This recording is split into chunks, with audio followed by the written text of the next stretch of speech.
अस्सलाम वालेकुम, welcome back to my channel H2S YouTube channel में आपको वेलकम करती हूँ। आप लोग कैसे हैं? उम्मीद करती हूँ ठीक होंगे। तो आज की खबर है कि यूएई ने आज फैसला कर लिया है कि सारी ज़िंदगी अमेरिका के कहने पर जिस कानून को हमने बदला है, अब वक्त आ गया है उसको बदलने का। यूएई ने दुबई समेत हर जगह पर फैसिलिटेट करने के लिए अब एक नया कानून मुतारफ करवाया है। इस कानून के तहत जितने भी गैर मुल्की हैं वो एक सर्टन क्राइटेरिया के तहत अब उनको यूएई की नेशनैलिटी मिल सकेगी। ये सुनकर मेरे जहन में एक जुमला आ रहा है, बड़ी देर कर दी मेहरबान आते आते। तो मेरे मोअज़्ज़िज़ दोस्तों, वीडियो में आगे बढ़ने से पहले मेरे चैनल को सब्सक्राइब कर लें और अगर वीडियो यूजफुल लगे तो लाइक एंड शेयर कर दें। जब इकोनॉमी यूएई समेत सऊदी अरेबिया और पूरे मिडल ईस्ट समेत आखिरी दमों पर पहुंच चुकी है, अब यूएई ने ये फैसला किया है, अब अगर एक डॉक्टर, साइंटिस्ट या कोई भी दुनिया के किसी भी कोने में जाता है तो वो सबसे पहले क्या देखता है? सबसे पहले वो यही देखेगा कि मैं अमेरिका जाऊं या यूरोप जाऊं, मुझे वहां फैसिलिटीज मिलेंगी, मुझे नेशनैलिटी मिलेगी। लेकिन जब वो अरब ममालिक आते थे तो इनको नेशनैलिटी नहीं देते थे अरब, और उल्टा उनके साथ एक अरबी को शामिल किया जाता था और वो पूरी तरह इनको नुकसान पहुंचाता था और उनके हिस्से में जो प्रॉफिट होता था उसको भी खा जाते थे।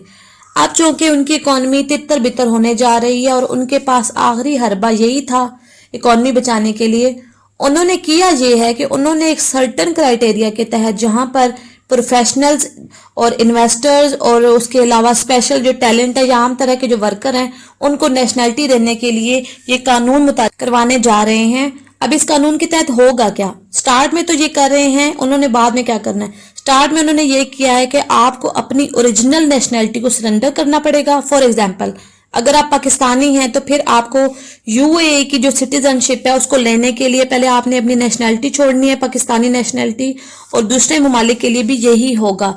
दूसरे नंबर पर उन्होंने ये किया है कि यूएई हो या फिर दुबई हो, आपको वहां पर रेजिडेंस लेना है और आपको अरबी भी अच्छे से बोलना आनी चाहिए। ये दो चीजें उन्होंने अभी फिलहाल स्टार्ट में बताई हैं, और कुछ शर्तें हैं जो आहिस्ता आहिस्ता आगे जाकर जो है वो इनका पता चल जाएंगी। ये इनिशियल क्राइटेरिया जो सामने आया है।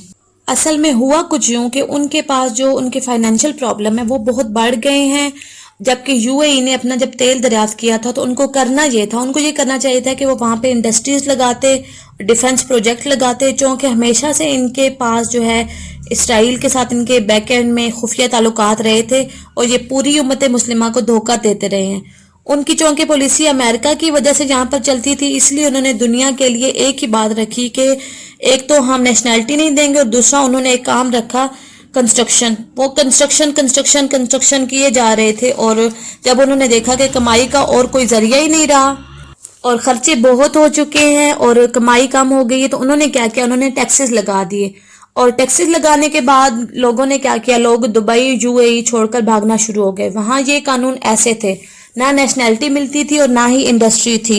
इस वजह से आहिस्ता आहिस्ता प्रॉपर्टीज के जो रेट हैं वो 70 to 80% गिर गए हैं। दुकानें वहां पर बिल्कुल अब खुलेआम मिलने लग गई हैं और इतनी महंगाई है कि लोग वहां से जा चुके हैं। अभी सूरत हाल के अंदर आप अंदाजा करें कि एमिरेट्स ने क्या किया। एमिरेट्स ने जब बैंकक्रप्ट होने जा रही थी तो उन्होंने क्या किया कि अरबों डॉलर उनको दिए और एमिरेट्स ने ऐलान किया कि हमारे जितने भी स्टाफ मेंबर हैं वो 6 महीने की अनपेड लीव पर जा सकते हैं, यानी कि छुट्टियां ले सकते हैं, उनको सैलरीज नहीं मिलेगी। इतने हालात खराब हो गए। और जो उन्होंने कंडीशन डाली है कि आपने अपनी नेशनैलिटी को सरेंडर करना है, आहिस्ता आहिस्ता इसको भी वो रिवर्स कर देंगे।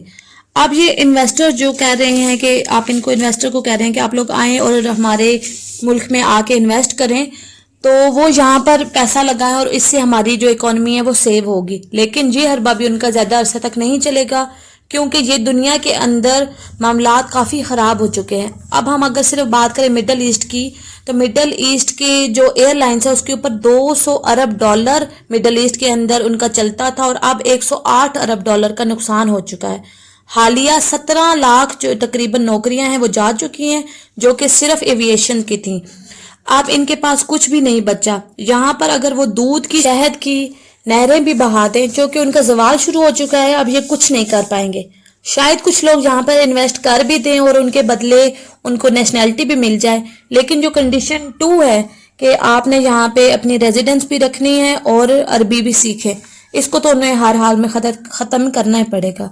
इस सूरत हाल में इनको लड़ने वालों की भी ज़रूरत होगी, क्योंकि जो एक्सपर्ट हैं पूरी दुनिया के अंदर, خاص طور پر سعودی عربیہ اور عرب ممالک کے اندر اور غیر ملکیوں کو نکال بھی دیں تو دیکھیں ان لوگوں نے آج تک لوکل عربی نے نہ تو ابھی زندگی میں کبھی کوئی کام کیا ہو تو وہ کیسے مینج کرے گا اگر اس کو مینج کرنا پڑا.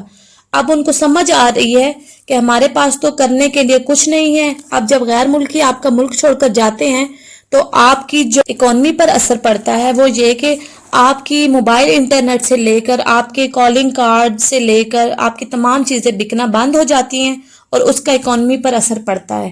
اسی لیے انہوں نے دنیا سے یہ کہا ہے کہ آپ یہاں آئیں اور انویسٹ کریں اور بدلے میں ہم آپ کو نیشنلٹی دیں گے.